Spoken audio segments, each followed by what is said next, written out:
Hey guys, this is Kendall and welcome to a new gaming pickups video.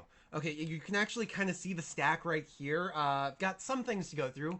Not a huge amount of games, but some stuff. So let's go ahead and get started with Doom 2016. Yes, this game is amazing. It is really good. This is exactly what I was looking for in a Doom single-player campaign. I don't really care about the multiplayer or snap maps, but the campaign is really good. There's only 13 levels, which kind of sucks, but they're very large levels. It takes you like about half hour to an hour to get through each level, so that actually is really good. But yeah, it's really fast paced, really frenetic, and it's very bloody and gory and stuff. It's just absolutely awesome. So I'm very, very glad it has finally put out a good game that it's been in development for 10 years. Okay, and beyond that, the other big game I got this month, the other new game I got, was Uncharted 4, A Thief's End. Yeah, I've actually been Let's Playing this. Funny thing, I actually, after the first day where I recorded a couple hours in order to get a couple videos thrown out real quick, I ended up recording pretty much the entire rest of the game in one day, 12 hours in one day. I couldn't put it down. I just had to keep going. So, yeah, if you're wondering why I'm coughing throughout the entire Let's Play, it's because I was sick during that too. But, yeah, really good game. Nathan Drake's final outing. And it's really good. What's surprising, though, is there's not really anything that's supernatural that goes on, or paranormal or anything like that, which is kind of weird. Because I remember in Uncharted 1, there was supernatural shit going on at the end. Uncharted 2, there was supernatural shit going on at the end. Uncharted 3, I'm pretty damn sure there was supernatural shit going on at the end there too. But not here. Not in Uncharted 4, which is kind of weird. But it's also kind of neat too. I mean, the whole Indiana Jones, Tomb Raider type story doesn't always need something supernatural going on, something, kind of higher power and so on, which is really neat. But yeah, this game is a lot of fun too. So if you're looking for like the kind of Tomb Raider or Indiana Jones type game, Uncharted is always a good bet. Beyond that, I picked up a couple things in preparation for a massive project, which is going to be going on throughout all of next year. I'm actually debating on whether or not I should start recording now or wait a little bit. But I got 3 different player's guides for Final Fantasy games. These are actually all official Nintendo Power player's guides because they're all from the Game Boy Advance games. But I have 1 and 2 Dawn of Souls. This is actually the second guide I have for these games because I also have Origins for the PS1. Not too much difference between the Origins release and the Dawn of Souls release, except for the fact that Dawn of Souls included an extra dungeon in each game that is kind of big and everything, an optional dungeon. And it's kind of neat to flip through here and see what all the differences between the two games are. I also have Final Fantasy V Advance. This is actually the only guide I have for Final Fantasy V. It hasn't actually been released physically too much in the US, so because of that, there aren't that many kinds of guides. As a matter of fact, as far as I'm aware, it's only really been released twice. There was the PS1 version where it was part of Final Fantasy Anthology along with Final Fantasy VI, and then there was the Game Boy Advance version, which is what this guide is for. So even though I'll probably be playing the PS1 version because the PC version looks like shit, it's good to finally have a guide for it. And then the other guide I have is Final Fantasy IV Advance, which is good because I don't have a guide, or I didn't have a guide until now, for the 2D version of the game. I'd only had the guide for the DS version, which was the polygonal 3D remake. And so it's good to have this because I'm planning on... well, this big project is... Next year is Final Fantasy's 30th anniversary, and I'm planning on playing through all of the single-player main story, or mainline games. So 1 through 10, and then 12, 13, and 15. So the version of Final Fantasy IV that I'm going to be doing is probably the PSP version because it looks the best, it plays the best. I don't know. I might do the DS version on PC. It's the same one, so I might do that. I'm not entirely sure. I kind of have to experiment with them, figure out which one I want to do, and so on. But beyond that, you can actually kind of see the big box here. I'm just going to talk about that first.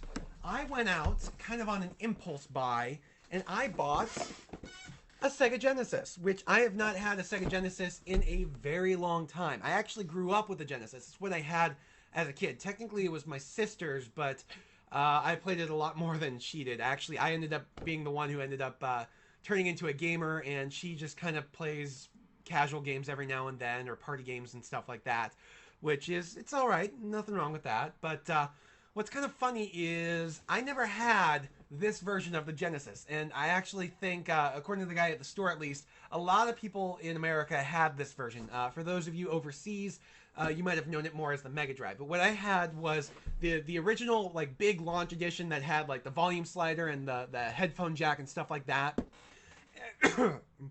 Excuse me. And then eventually when that died, my mom bought me the North America exclusive Genesis 3. They actually still had them at Toys R Us at the time. It was only like 30 or 40 bucks. But that's what I had. And then eventually that died. And I haven't had a Genesis since. So I was very happy to see the second Genesis model, the one that I never had, in its original box at a store. And the package here is fairly complete. I mean, it's missing the paperwork. It's got a couple things different about it. Yeah, it says it includes a Genesis unit, one control pad, AC adapter, TV antenna switch box, and Sonic the Hedgehog 2. It actually came with 2 control pads, so I actually have 4 controllers now because I still have my old Genesis controllers. And it came with an AV cable, an audio-video cable, rather than the TV antenna switch box, the RF unit. But one thing I was very pleasantly surprised about with this is the fact that it actually came with the game. I was actually very surprised about this because the last time I went to this store or another one in its chain and bought a system in the original box, that was my Super Nintendo, and it did not come with everything that was included. It had the system, the RF unit, an AV cord, the power adapter, and 1 controller. But the thing is, the box advertised 2 controllers and 2 games, Super Mario World and Super Mario Kart. I had to buy those separate, so that kind of sucked. But this, I am actually very pleased to have it. Previously, when I was a little kid, I did have Sonic the Hedgehog 2, but I only had the cartridge. I only had this thing here. I didn't have the actual full case and everything. I didn't have the manual. So it's actually kind of nice to look through this and read the manual and everything. And, of course, because I couldn't just get Sonic 2, I also got Sonic 1. And you might say it says not for resale here, even though I bought it at a resale store.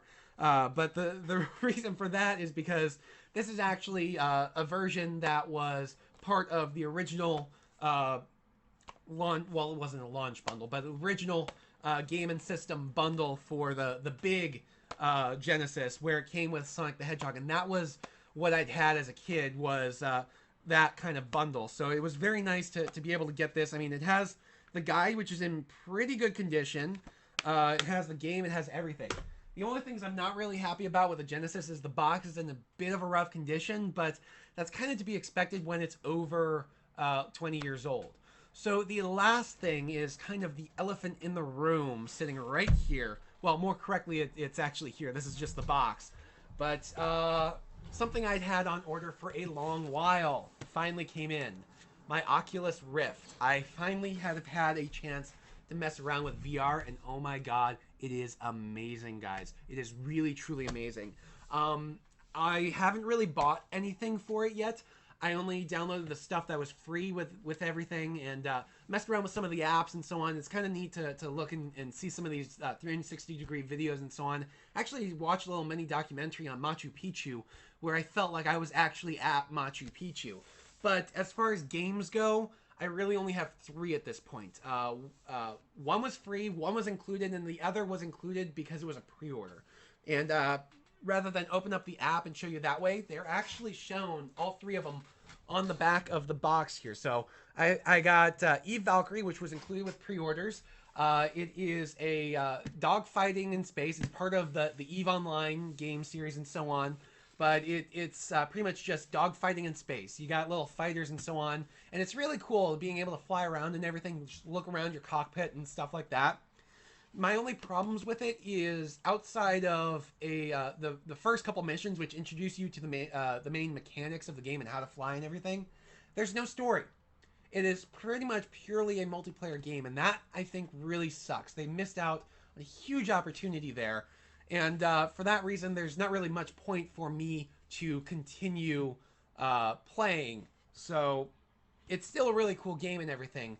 And I might go in every now and then, but there's just not really much of a reason for me to play. Now, beyond that, there is also, right in the center here, you've got Lucky's Tale, which is a third-person character-driven platformer. Now, you might be wondering, well, it's third-person, but you're in VR. How does that work? Well, the way it works is your viewpoint is actually a camera situated up above everything. So it looks like you're playing with little models on your desk almost. And they really do look like models. I mean, it looks like it could be real, like you could reach out and touch it. But you can't. So you're still controlling the character and everything with a gamepad. And there's no disconnection. You can look around, you can view everything, and the camera itself kind of moves along this track following the character. It's not like a true over-the-shoulder camera position, which kind of sucks, but a lot of people seem to be having motion sickness troubles in terms of movement in first person and so on in VR. I haven't actually had that kind of trouble yet, but I haven't really had to play many first-person games where you had direct control over your movements. Because that brings me to the last game here, right in this corner here, Far Lands. That one is, in fact, in first person, but it is basically the way you move around there is you kind of teleport from place to place, and so that's how that works. But this one is more about exploration and discovery. You're on an alien planet. You're there to document the different species and figure out whether or not they're sentient. And there are actually 3 species who are moderately sentient, and you're kind of tasked with trying to uncover a mystery as to why, if they're so smart, why are all these species living in very primitive means. And it's kind of interesting how they go about it, but there is a little bit something there. But the only problem I have with it is the way you progress. Now, what happens is, as you document more and more plants and fauna and stuff like that, more more alien behaviors and so on, your rank increases. And as your rank increases, you either get new tools to use to encourage new behaviors, or you unlock a new area.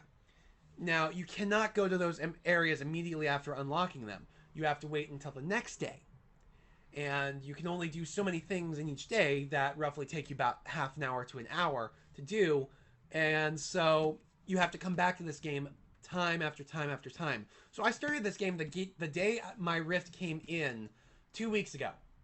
I did not finish it until 2 days ago, which I think sucks because I would have just loved to have completely finished it at that point.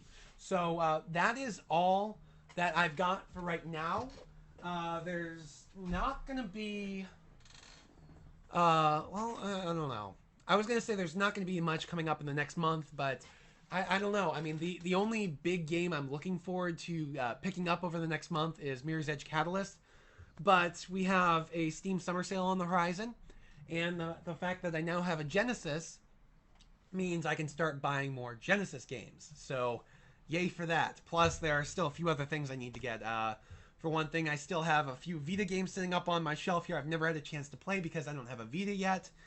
And I still need like an NES and Sega Saturn and Sega CD and like a few other things. So anyways, that is all for right now. I'll see you guys next time. Thanks for watching. Please remember to comment, rate, and subscribe.